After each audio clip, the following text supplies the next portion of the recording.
Hi, I'm Alan Bresnik from Light Reading. I'm here with Koji Okamoto from VIAVI Solutions. Hi, Koji. Nice to see you again, as usual. All right. It's our annual SCTE Expo discussion. That's right. We're going to make it a tradition for years to come. Okay. Koji, we're seeing service providers roll out gigabit services to the home across the world right now. Yes. How is VIAVI helping operators ensure that they install reliable service to the customers and the home? Yes, absolutely. This is one of the, I would say, big topic, today is how you increase the capacity for the consumers. Sure. So one of the big things is, like you can see in this big version of our One Expert platform. So we developed this with the 1 gigabits per second testing in mind. So it's both the cable side with the DOCSIS 3.1, as well for the telco side for the G.fast. And another part is really the PON, which is the Ethernet side. So this works with all different technologies. Yeah, so it really does the fiber testing on the at least the power levels and the scope, but for the for the speed test, which is really one of the another major challenge the operator have. Right. Once you plug in the cable modem or DSL modem, how do you know you're getting the 1 gig speed? Or even after the PON, how do you know you have 1 gig? And the technicians stopped carrying laptops with fast enough NIC cards to test this. Most people carry around their smartphone or tablets. So what we have done is actually added the Ethernet port that really allowed them to test the true gigabit speed through behind these devices. That really has been a very big enabler for an operator to make sure the service is reliable and really getting the 1 gig speed.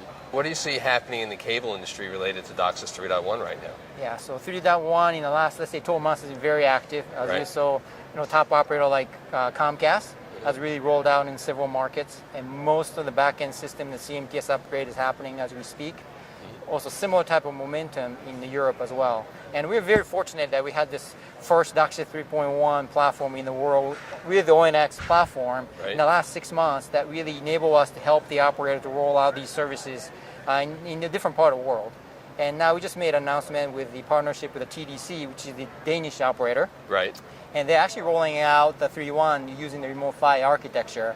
And picked our tool because it can also get to 1.2 gigabits, 1.2 gigahertz frequency extension on the HFC network, as well as the 3.1 testing. So that'll enable us to really help them deploy those services. It's hard to keep the gigabits and gigahertz. Yeah, sometimes get mixed up.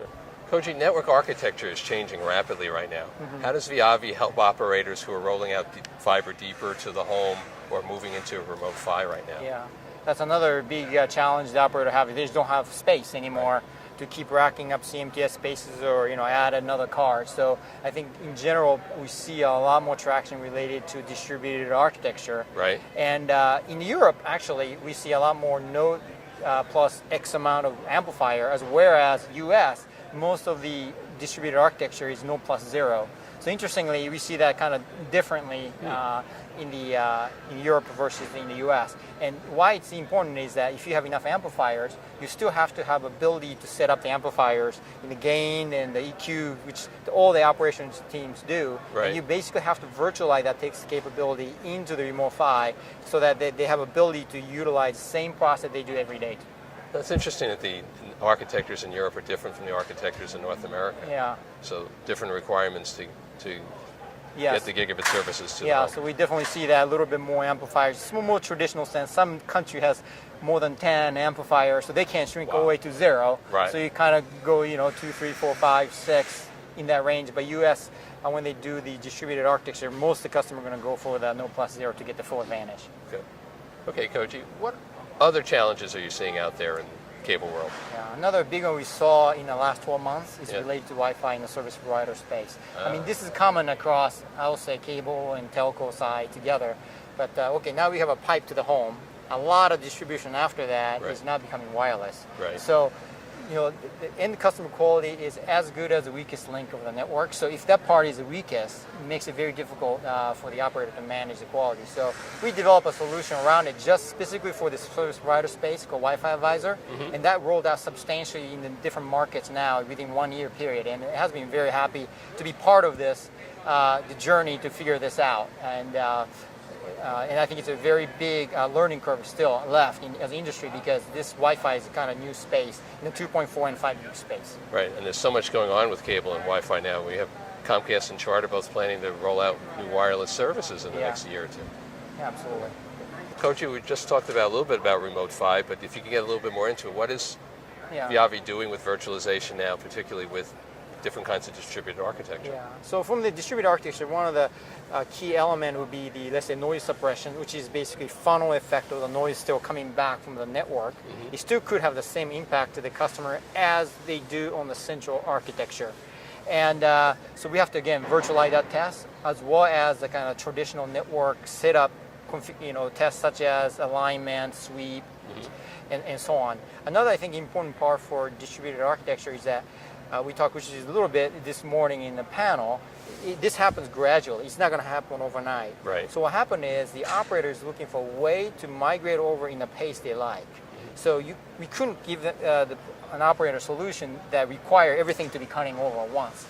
So we have to create a solution that enable them to work on the distributed architecture as well as the central traditional architecture, right, as well as multi-vendor environment. Because we've seen a lot of new players in the Remote PHY space that we did not traditionally see in the past. I mean, that was one of the intent for distributed architecture, to have more competition, right, to reduce the overall cost.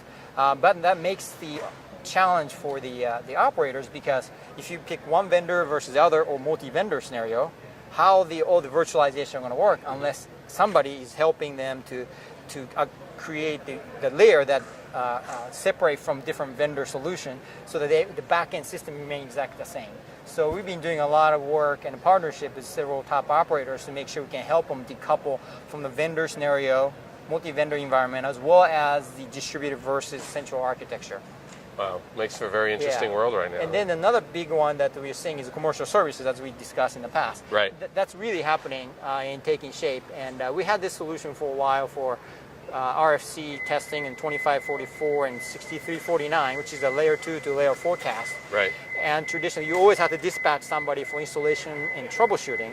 Now you can scale this without dispatch by customer downloading the VNF, which is virtual network function agent, into the customer prem servers, and then you can do the remote test before you physically decide to dispatch or not. And that's going to save them a ton of time and scalability that allow them to grow the businesses without adding a lot of OpEx. And I think the last piece we're seeing is over the top on the video side of the fence, which is difficult to test because all the hops they're making to get to the customer device could be different each time. So we got to almost create the virtual agent to be able to see the end customer QoE, to be able to gauge what the end customer look like. So we're also virtualizing that as well. That sounds incredibly complicated. Yeah, it's fun stuff. Okay. All right. Great. Koji, thanks very much. Thank you very much. Nice talking to you.